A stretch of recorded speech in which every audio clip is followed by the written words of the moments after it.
like an energy modeler. I'll skip over the agenda. This will be sort of like reference in your materials. Just a quick little recap. So yesterday we looked at the general overview of what the energy challenge is and how complex systems are, and the necessity and usefulness of modeling, building blocks of energy systems, and some example tools and the GMPA. And today we're going to look at how, like, the rules that govern all of these systems and the components that interact with each other when we look into modeling, and how to translate them into like a mathematical language or a conceptual sort of framing into modeling. So we're going to straight into part one, which is one of the basic fundamental rules, the energy balance. First of all, I want to start in the energy balance for power systems. So we have seen and talked a little bit about how the generation, demand, the transmission grid, and the storage must work together at all times within a power system. And the rule that governs all of them is that at every point, here I've had every hour because many models have hourly resolution, which is a bit of a simplification of like real world, but this is like sort of instantaneous every moment. Supply must be meeting the demand values. So this is sort of like a physical requirement that the way that we've designed electricity systems and how the power flow works needs to happen. So if frequency goes further, like lower or higher than a certain threshold, it becomes dangerous, and then we have to make decisions of whether to cut excess electricity being provided, or to sort of like cut the demand meeting side of things. I've included here a little like balancing the grid game, which basically it lets you play with a simplified version of the grid for the United Kingdom, and sort of like balance it. So you'll have your generation sources on this side that you can click to increase the frequency if the frequency falls for any reason. And you have options to import or export electricity. You have a battery or like hydropower that you can charge or discharge. So if you go into the website after the session, I'll send other resources to this as well. It'll basically like walk you through it. You can take like a little training of how it works, and it's just to like play around and see how the like a real-time sort of managing power system would look like. I thought like an interesting little tool to share. So looking at specific actions that could happen when supply exceeds demand. So we have situations where there is more generation than there is actual demand for electricity. In this case, we're thinking about like more renewable energy than we have. We already have the baseline supply of fossil fuels that we need, and there's excess renewable generation. So there's three main options that you can do. So first off, we have curtailment, which means cutting the power source and sort of like wasting the additional energy that is available. So like if there is like a really big solar power plant and it's a very sunny day, but energy is not needed, then that solar plant will stop producing energy. This has a cost associated to it because obviously it costs money to build the solar farm, and we want it to be like emitting energy. So there's some cost associated to curtailment. And the second option we have is storage. So again, this is moving energy in time. We can save the energy for later if we have enough storage technologies or capacity. And third option is to export. So send that energy to another demand center that might need it at that point if your local demand doesn't need it. And this doesn't mean export internationally necessarily. It can be an export to just a different system that is in a different demand center in space. These, just a final note on this, these options are not sort of like mutually exclusive. There can be situations where the excess energy is with reference to the demand, is so high that if you have a small storage capacity or not very large exports, you might still need to curtail. So you might be doing all three at once if need be. On the other hand, we can see where demand is exceeding supply. So if we have peaks in the energy demand, then we need to take action to balance the grid again. So we would need to, for example, one of the first actions that are taken is increasing the generation from peaking plants. So these are thermal power plants that are flexible. We can increase their generation and then match the demand curve at that point. We can also use previously stored energy, discharge a battery or a pumped hydro power plant and convert that back to electricity. So this is like fast and flexible, but it's very limited to what you were able to store earlier. Importing, if you're connected to a different generation center, so if you have your demand center and connected to a different one, whether national, international, it doesn't matter. You can import that energy if they have excess. And unmet demand. So sort of like last resort, you're going to have to cut some sort of like demand center. So part of the city or place that you're serving will have unmet demand. So this will look like a blackout in a system. So in practicality, the system would have to be well designed to meet, to have enough generation to meet demand at every point. So generally, like obviously sizing the system to like the average level of demand is not enough. You have to account for these peaks. So if you have a system where like in the summer, you have a lot of energy being used from air conditioning, the system has to have enough capacity to meet those higher demands. Whereas maybe in winter, in sort of like a tropical country, you might not use as much energy because you won't need that much air conditioning, and maybe heating is not necessary in sort of like warmer weather. This is sort of like the power system, sort of more instantaneous look. But if we look at the energy system more as a whole, outside of electricity, supply must also satisfy demand. But this happens at very different timescales. So production and demand for fuels does not really need to happen at the same time. We have a lot more ease of capacity to store these kinds of energy carriers. So we have tanks, we have pipelines, and it can be stored for longer periods of time. Days to like seasons. So this balance needs to happen at, like I said, a different level. For example, in Stevens, what we're looking at is trying to balance those kinds of supply and demand levels on an annual basis. But this could be designed in a different model to keep that on a monthly basis. If for some, like fuels might be more needed at a different rate in different times of the year. So that is also possible, but it needs to always be thought about, like when and where things are going to be needed, and the level of flexibility that you have there. Speaking of vectors from the previous slide, this is to like re-emphasize that electricity is not the only sort of carrier that can take energy into different places or times. We have vectors such as thermal, so we can sort of use heat networks and store some heat and move heat around up to a certain extent. Obviously, there's the losses associated with heat can be quite high, so this has an upper limit and a constraint to it. We have fossil fuels. Just as I mentioned, we have those pipeline networks that can transport them, and they can be stored as well. So we have very high storage capacity for them.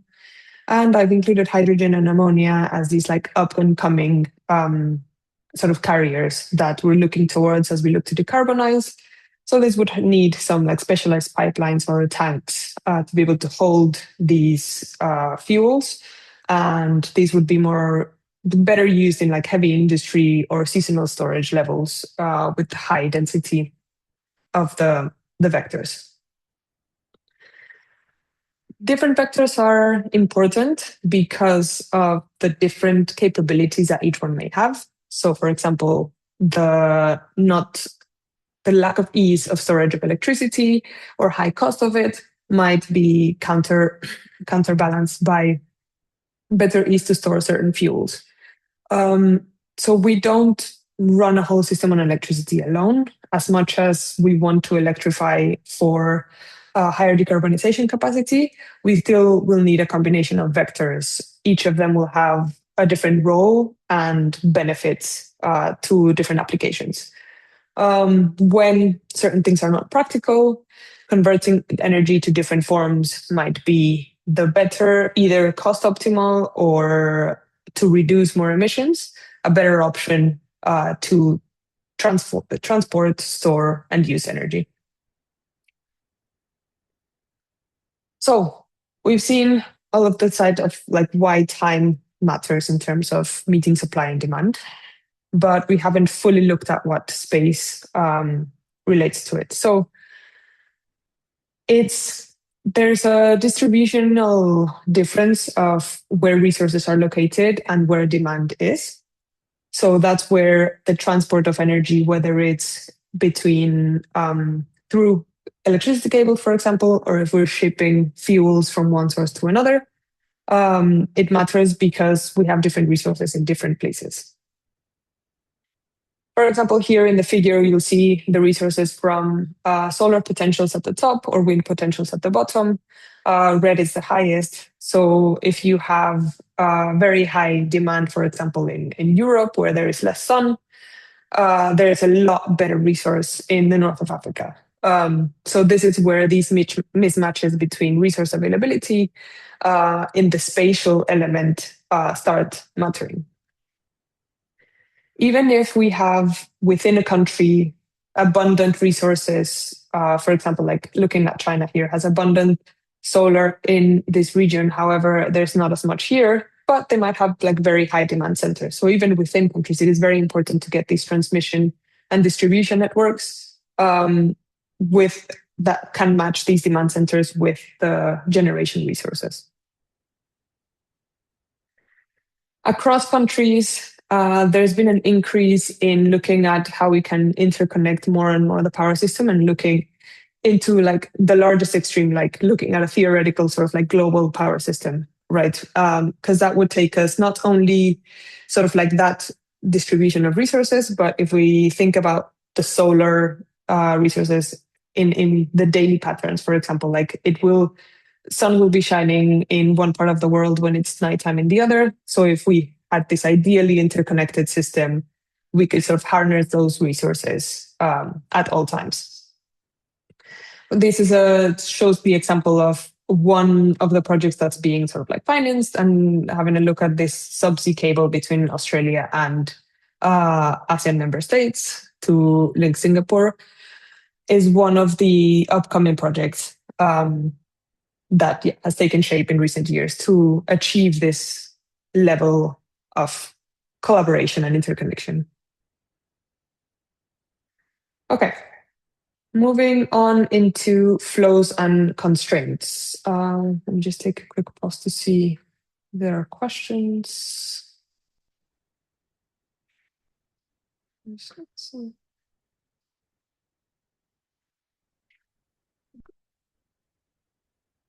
I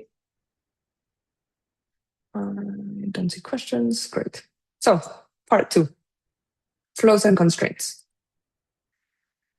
So, we have the fundamental rule, supply must meet demand.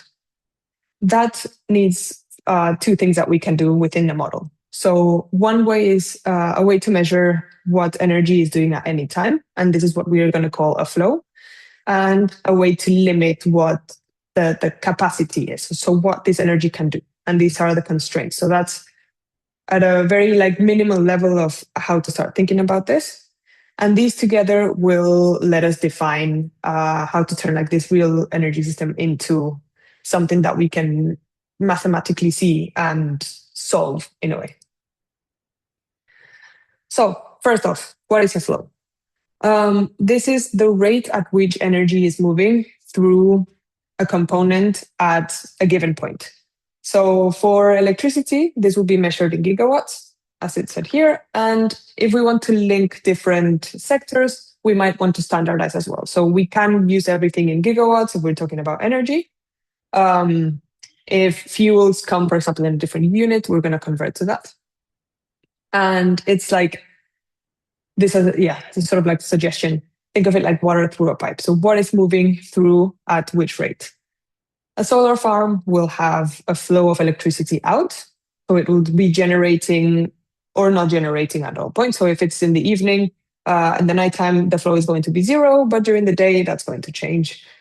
A battery may have 2 optional flows, so it could be charging or discharging, or it could be just storing energy.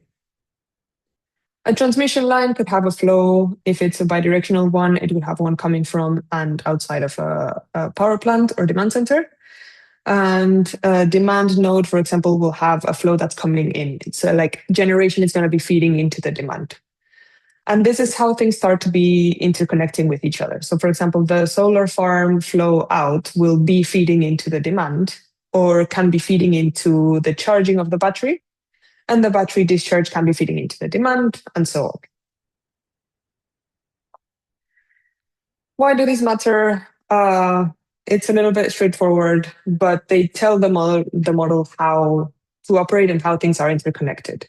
So as a couple of examples of like parameters and user inputs, a demand profile can tell the model how much it needs to be satisfied, and a capacity factor profile, so how much the PV farm will be able to operate, will tell the model how much at each time step is available, depending on the capacity. So if you install 1 megawatt of solar power, how much of that megawatt is available at each point in time? So how much can you use to meet that demand? On the other hand, asset costs can help determine within the optimization what flows are best or cost optimal, let's say. So with these inputs, we go back to one of the questions that came up yesterday, for example, about the underlying data. So like a model is only as good as the data that supplies it. So these bad inputs, if we have like bad data, will not necessarily cause the model to like crash or not be solved.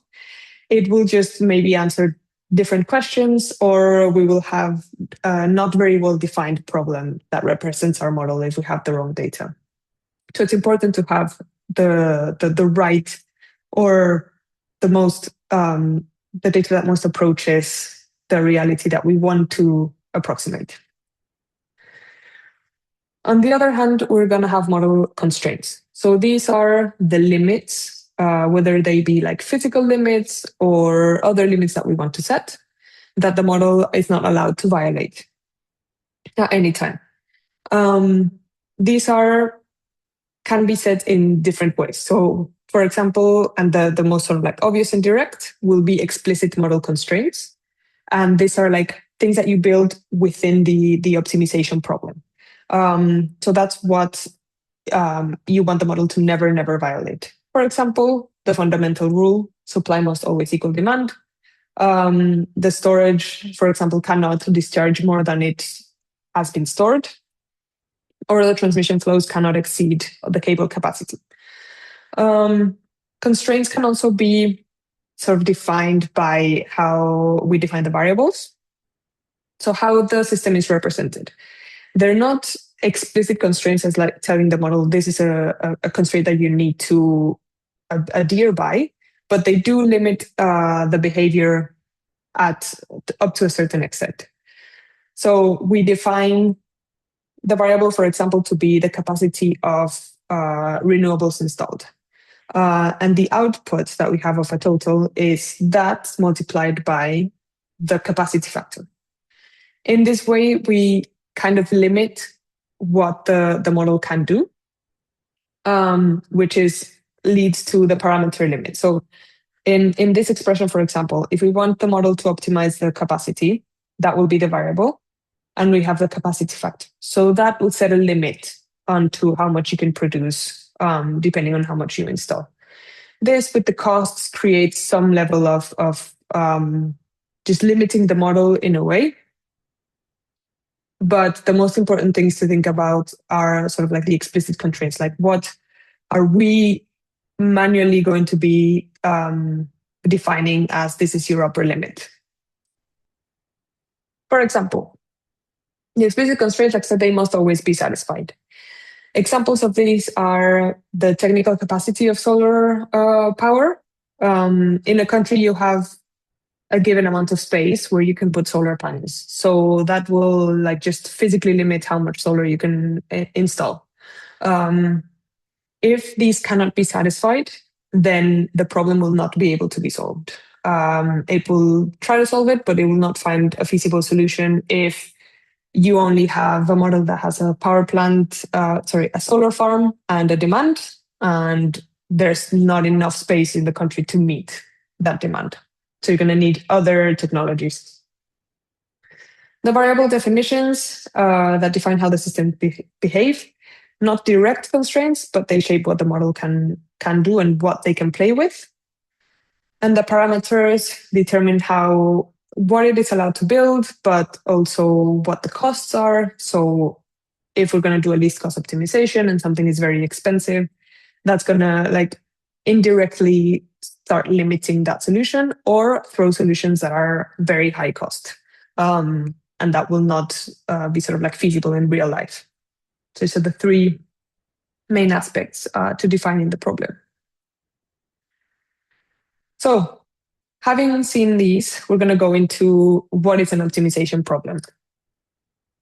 An optimization problem is a task that defines what the best solution is and best depending on what the objective definition is.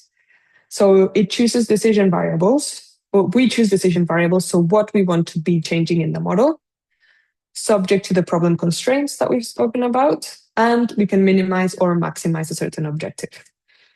As I mentioned yesterday, energy system optimizations, a lot of the time we'll look into least cost optimizations. So that the objective will be to minimize all costs. To look at a tractable, quick example of what an optimization problem is. If we have the question of having 100 meters of fence to create a rectangular garden, what dimensions will give us the largest area? So we know that a rectangle area is calculated with this formula, 2 times the height plus 2 times the width. This is the constraint. This is the level of the perimeter, whereas the area is calculated height times width. And this basically defines what our problem will look like. Maximize the objective under this constraint, and we are varying these two options. We can do this iteratively in such a small problem with a single constraint and one objective by trying to find which is the largest area and changing the values that we have here. So if we have 25 meters per side, that adds up to 100, which is what we have capable, and that gives us the largest area.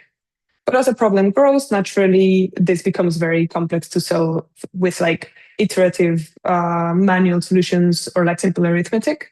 So that's where we need the models to come in. And here we show what an unconstrained versus a constrained model looks like. So if we have a different objective function, for example, this quadratic function here, without having any constraints, the model can vary x by looking at all of the space, and it will find the optimal solution, which is the minimum value here. However, if we have a certain sort of limit where x, the variable must be higher than a certain value, then that limits our search to this side of the curve, and the solution becomes this. So it's also a simplified, a very simple function, and how this looks graphically.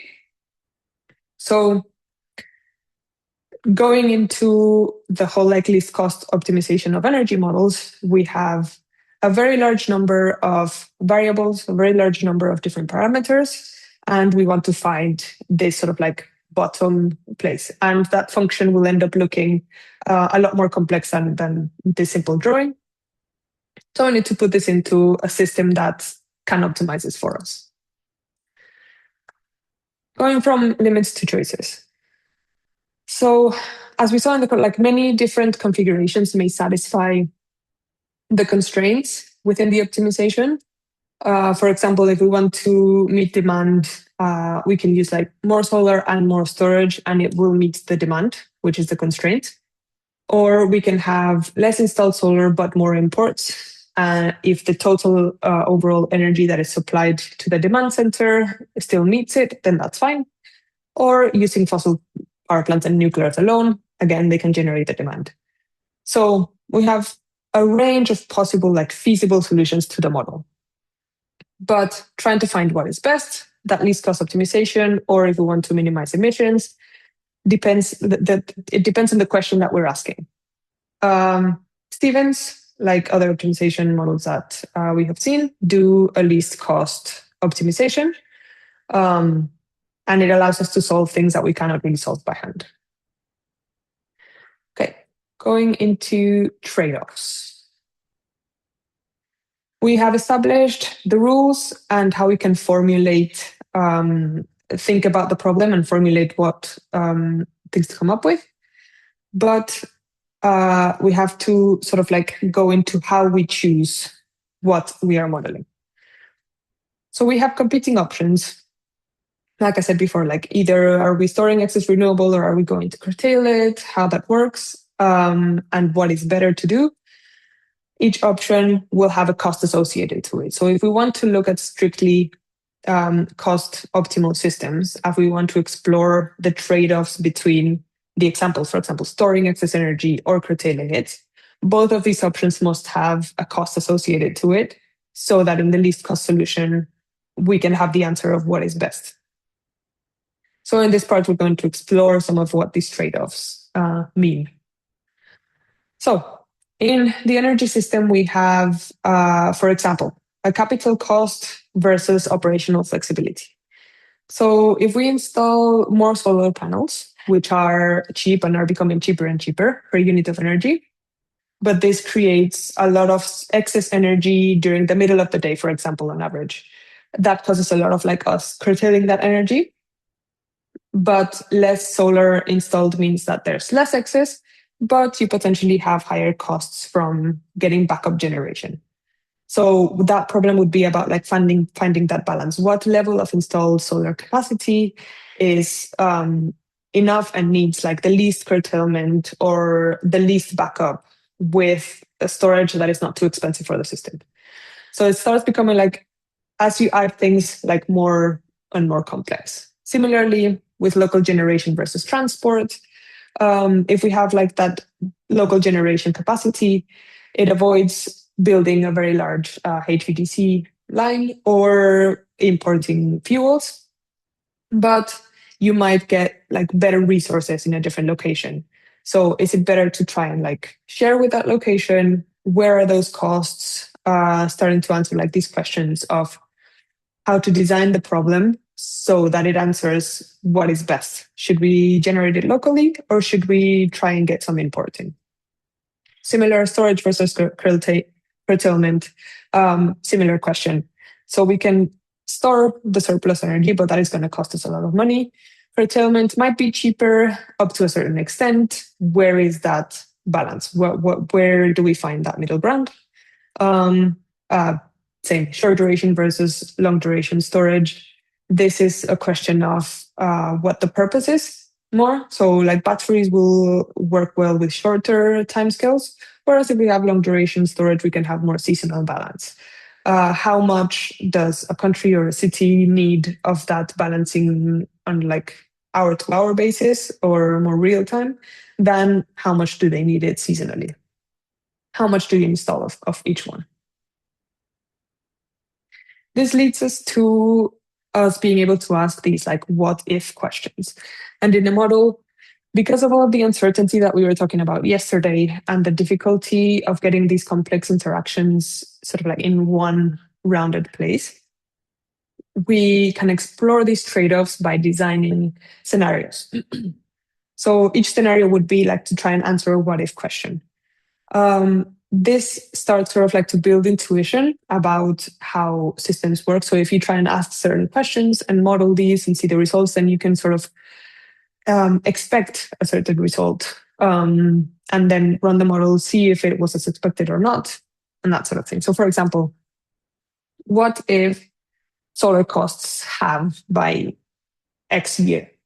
So if you have a scenario where you have current solar costs and the next one you use half of that value, it might happen that more solar is built than in the more expensive scenario, but you also have more storage needed. The total cost might drop overall. It might also, if you need a lot of storage to use that energy, it might go up. If demand doubles, what would happen? So that might just increase more of all of the generation mix that you have, and the overall costs are going to increase. Per unit energy costs might not increase, but that would need like deeper analysis. Other examples in this table: wind is unavailable at a location, but you have an interconnected system that has location somewhere else. You might see more solar and storage in your sort of like local version with more imports, and so on and so forth. So these are important questions to deal with some of the uncertainty and to also build ideas about what scenarios are relevant, like what is important for us to look at for a future energy system design. Okay, so going from the real world to model definition. We have now at a high level sort of like understood how power systems and energy systems behave physically, some of the rules, examples of constraints and trade-offs. And we want to build a model that simultaneously sort of like solves all of this and translate into a physical like language. We have variables, parameters, constraints, and objectives. We're going to go deeper into some of these in the next few slides. So variables. This is the first component. So a decision variable of the model is something that the model will be choosing. So that is the value that will be changing. In that example of the rectangle of the fences, it changes the length of the sides. The example in the energy system, how big the solar farm will be, like what's the size of the solar farm or the size of the battery that you're going to install. And they end up being the answer of the model. So like once you find that least cost solution, the answer is you build this much solar. The second component is the parameter. This is a fixed value that the model takes as a given. So that is a user input parameter if you're going to use the model. It doesn't change during the optimization, but these are the values that we would change in the scenario definition. So in the what if questions, we will look at parameter changing. So when I say like during the optimization, that's like during a single run, but you can run it again with a different parameter. Examples of this could be the cost of solar, as I've mentioned. So if the cost drops by half, what happens in the end? Distinction, super emphasize, variables are what the system is optimizing, and parameters are things that we provide to the model.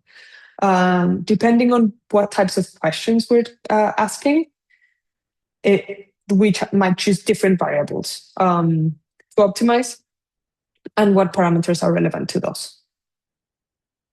And finally, what is a model constraint? This is again the rule that the model can never break. For example, you cannot install more capacity of wind than is technically possible in the region that you're studying.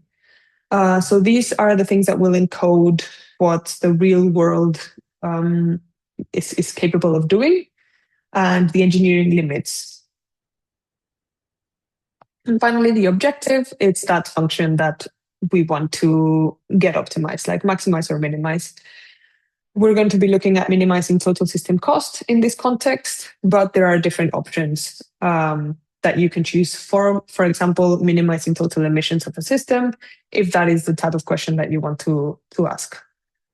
Together, all of these, the variables, the parameters, and the constraint with the objective will define the complete mathematical formulation of the optimization problem. So that is what Stevens will be solving. Let me just quickly check on the chat if I can before I move on.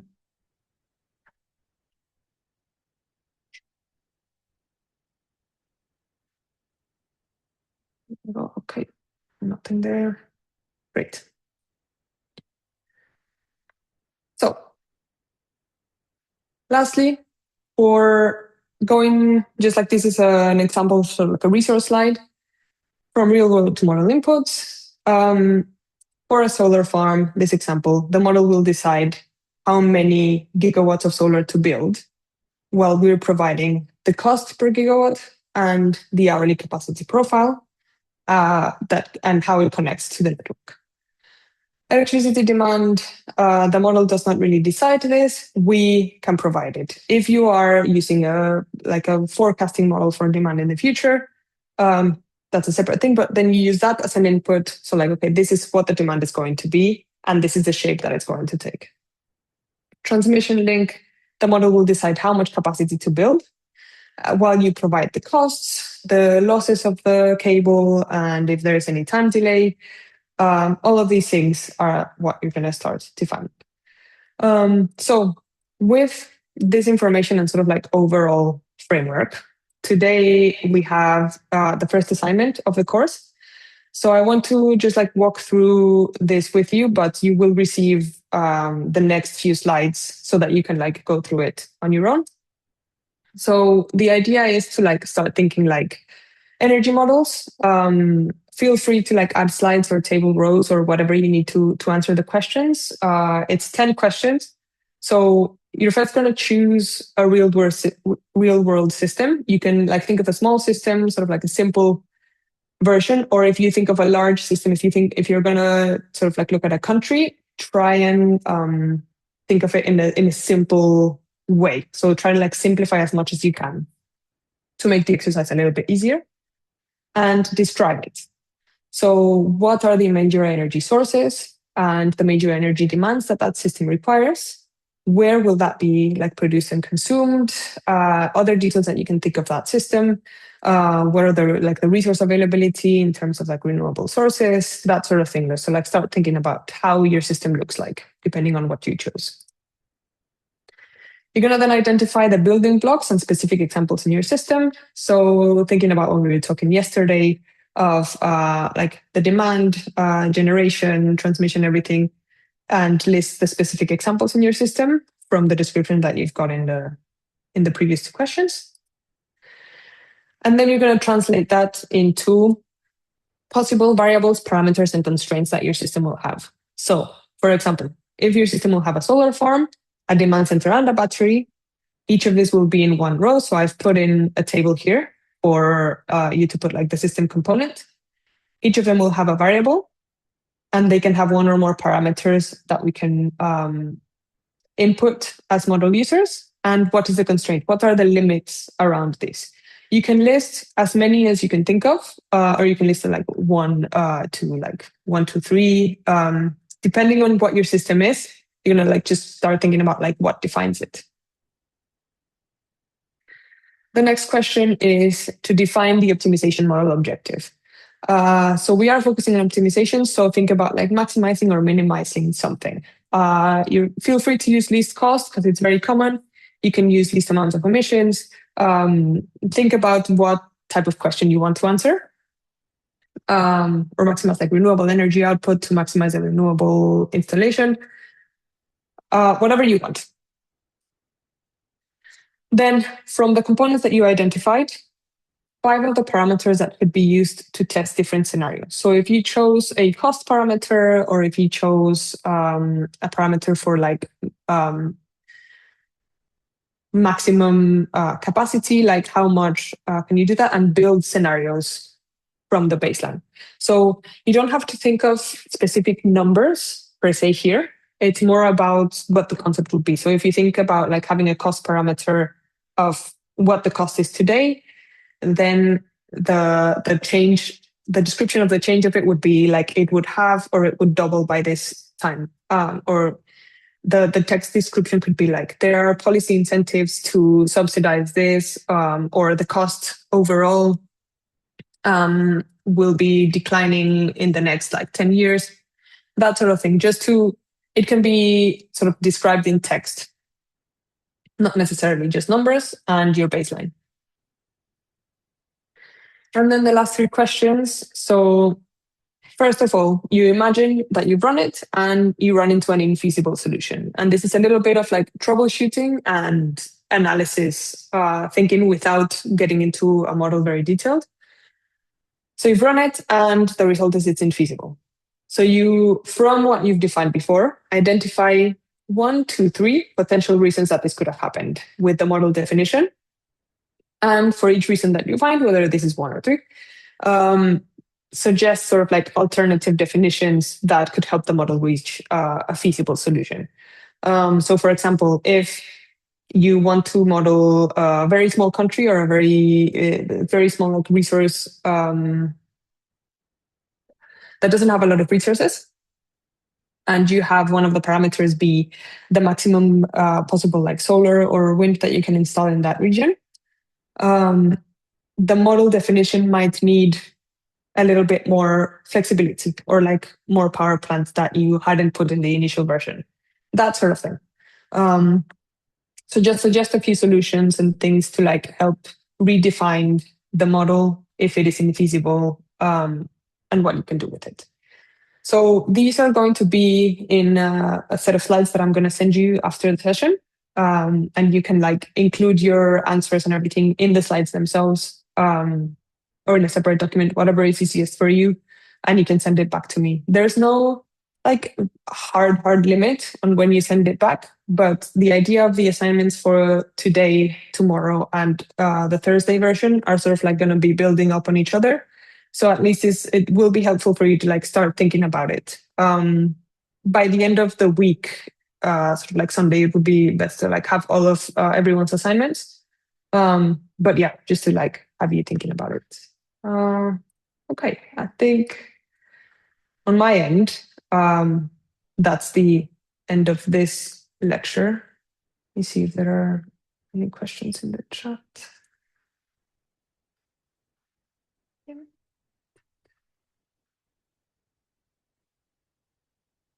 Yes, right after the session, I'll send the instructions about the assignment. Okay. I don't see any questions directly in the chat. If anyone has anything, feel free to like add it on there or unmute and ask.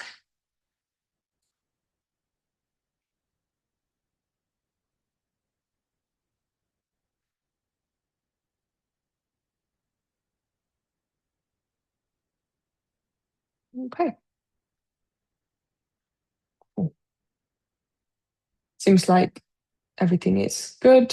Yeah, so for individual, this would be an individual assignment.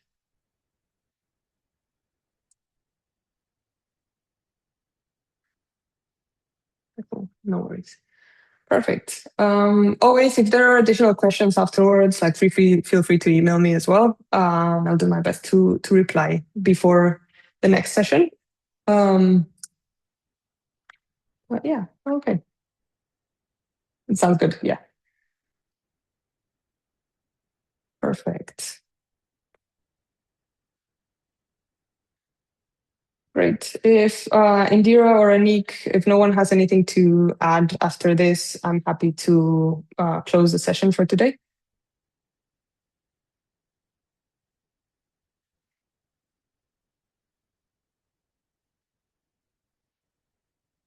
Yeah, it seems like nothing else is needed. Okay, excellent. Thank you again, everyone. I will see you tomorrow, and yeah, keep an eye out for the assignment.